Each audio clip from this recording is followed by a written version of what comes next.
All right, in this video, I'm going to show you guys how to delete media in your MetaView app for your Ray-Ban stories. I'm going to click on it. I got to come down here. I'm going to click on that. And then if I wanted to delete, let's say one video, and I picked, I don't know, let's say I picked this one here, right?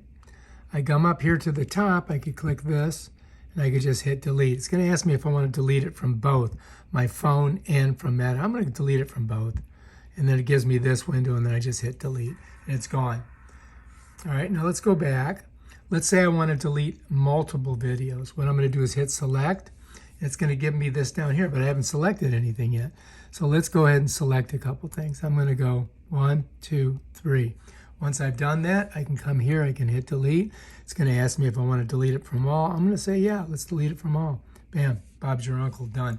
And that's how you do it. That's how you do one or multiple videos to get them off of your app and off your phone. If you like this video, subscribe to my channel and check out my other awesome videos where I show you stuff like this. Peace out.